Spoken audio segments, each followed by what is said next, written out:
பழைய சாதம் உங்க வீட்டுல மீதமாயிடுச்சுன்னா அதை நீங்க எடுத்து ஊத்த வேண்டாம்.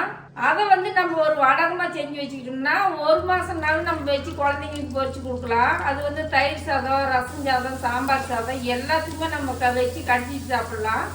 ரொம்ப நல்லா இருக்கும். வாங்க எப்படி செய்யறதுன்னு பார்க்கலாம். மீதமா இருந்த சாப்பாட்டுக்கு தண்ணி ஊற்றி எடுத்து வச்சிருந்தேன். இப்போ அந்த தண்ணி புழிஞ்சிட்டு இந்த மாதிரி நல்லா கொஞ்சம் கூட தண்ணி இல்லாத புழிஞ்சு எடுத்து வச்சுக்கிறேன். பூண்டு 10 பல் அளவு தட்டி எடுத்து வச்சுருக்கிறேன். ஒரு 1/2 ஸ்பூன் அளவுக்கு சீரகம், ஒரு ஸ்பூன் அளவுக்கு மிளகு நான் நுணுக்கி எடுத்து வச்சிருக்கிறேன். நீங்க கடையில் தூளா வாங்காத இந்த மாதிரி பண்ணிட்டீங்கன்னாக்கா மிளகு நுணுக்கி எடுத்துக்கிட்டீங்களா எந்த ஒரு இதுக்குமே டேஸ்ட் கிடைக்கும். தேவையான அளவுக்கு உப்பு. இப்போ பழைய சாதத்தை நம்ம அரைச்சி எடுத்துக்கலாம். நம்ம பாதி பாதியாக அரைச்சிக்கலாம். ஏன்னா இப்போ நிறைய போட்டோம்னா மிக்சி ஓடாமல் இருக்கும். கம்மியாக போட்டு நம்ம 2 டைமாக அரைச்சிக்கலாம். பூண்டு 10 பல்லு தட்டி எடுத்து வச்சது, 1/2 ஸ்பூனு சீரகம், உப்பு தேவையான அளவு, அரைச்சி வச்ச மிளகுத்தூள் சேர்த்துக்கலாம். உங்களுக்கு காரம் அதிகமாக தேவைன்னா கொஞ்சம் மிளகாத்தூள் கூட சேர்த்துக்கலாம். நான் மிளகுத்தூள் போட்டிருக்கேன். தண்ணி கொஞ்சமாக நம்ம சேர்த்துக்கூடாது. ஏன்னா நம்ம முறுக்குழக்குல போட்டு புளிஞ்சோம்னாக்கா அது புளியறதுக்கு வராது தண்ணி சேர்த்துக்கிட்டோம்னா. இப்போ அரைச்சி எடுத்துக்கலாம். இப்போ பார்த்தீங்கன்னா பாருங்க, நல்லா நைஸாக அரைச்சி எடுத்தாச்சு. வேற பாத்திரத்தில் மாற்றிக்கலாம். இப்போ நம்ம ஒரு தாமரை தட்டில் துணி நனைச்சி அது மேலே போட்டுக்கலாம். பார்த்தீங்களா, இந்த மாதிரி போட்டுக்குங்க. அப்போதான் நம்மளுக்கு துணி நனைச்சி போட்டாதான் ஒட்டாமல் வரும் நம்ம எடுக்கும்போது. இப்போ ஒரு முறுக்குழக்குல நம்ம அரைச்சி வச்சு சாப்பிட்டாலும் சேர்த்துக்கலாம்.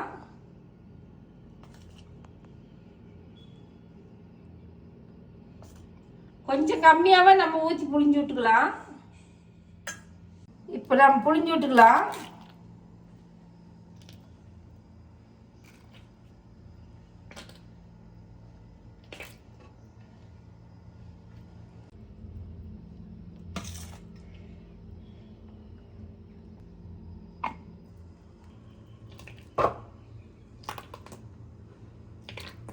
இதே மாதிரி எல்லாமே நம்ம புளிஞ்சு எடுத்துக்கலாம். இன்னொரு தட்டு வச்சு கூட இப்ப புளிஞ்சு எடுத்தாச்சு.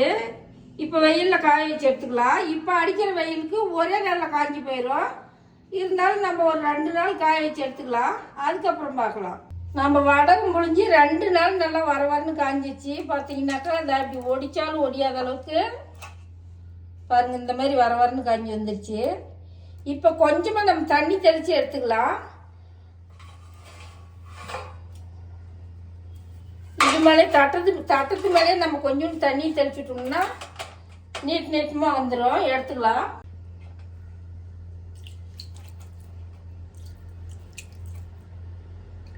இந்த மாதிரி தெளிச்சு விட்டு நம்ம எடுத்துக்கிட்டு ஒரு 1/2 மணி நேரம் வெயில்ல காய வச்சு எடுத்து வச்சுட்டோம்னா 1 மாசம்னாலும் கிடையாது.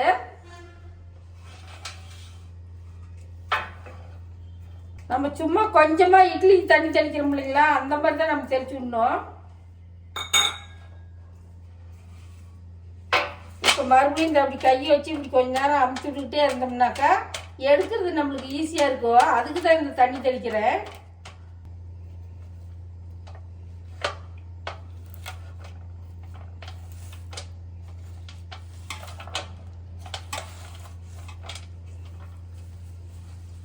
இப்போ நம்ம திருப்பி விட்டுக்கிட்டோம்னாக்கா பாருங்க, இப்படி நீட்டமாக நம்ம எடுத்துக்கலாம். இப்போ அதே மாதிரி நம்ம தண்ணி தெளிக்காத எடுத்தோம்னா நம்மளுக்கு ரொம்ப உடஞ்சி மிக்சர் மாதிரி ஆகி போயிடும். இந்த மாதிரி நீட்டமாக எடுத்து விட்டு நம்ம ஒரு 10 நிமிஷம் வெயிலில் காய வச்சா மொறுமொறுன்னு ஆயிரும்.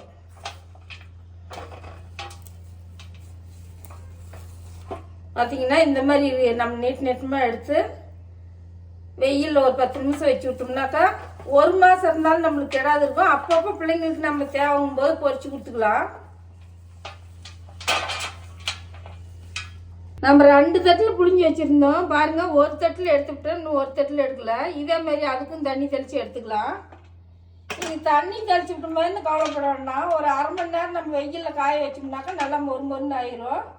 1 மாசம் நீங்கள் வச்சு பொரிச்சுக்கிட்டீங்கனாலும் கெடாது. ரொம்ப நல்லா இருக்கும். குழந்தைங்க பள்ளிக்கூடம் இருந்து வராங்க, ஒரு ஸ்நாக்ஸ் வீட்டில் இல்லை, அந்த மாதிரி இருக்கும்போது இதை பொரிச்சு நம்ம கையில் கொடுத்தா ஒரு கப்பில் போட்டு கொடுத்தோம்னாக்கா சாப்பிட்டுட்டு இருப்பாங்க. இப்போ 2 நாள் நல்லா காஞ்சிச்சு. பார்த்தீங்கன்னா பாருங்க, இந்த மாதிரி நீட்டமாக நான் எடுத்து வச்சிருக்கிறேன்.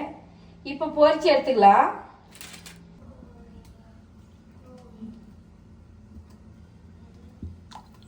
இப்போ எண்ணெய் நல்லா காஞ்சிருச்சு, பொரிச்சு எடுத்துக்கலாம்.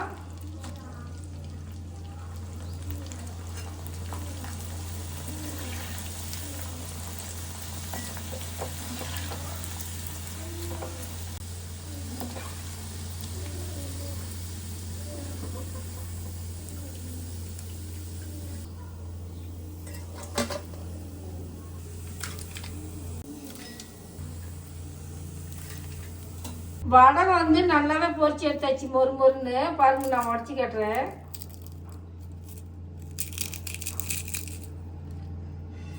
உங்களுக்கு கலர் வேணும்னாக்கா கொஞ்சம் மிளகாத்தூள் சேர்த்துக்கிட்டிங்கன்னா கலர் மாற்றமாக வரும். நீங்கள் அந்த மாதிரி கூட பண்ணிக்கோங்க. இப்போ இந்த மாதிரி நீங்கள் செஞ்சு வச்சுக்கிட்டிங்கன்னா 1 மாதத்துக்கு கூட கொஞ்சம் கொஞ்சமாக ஃப்ரெஷ்ஷாக பொரிச்சு கொடுத்துக்கலாம்.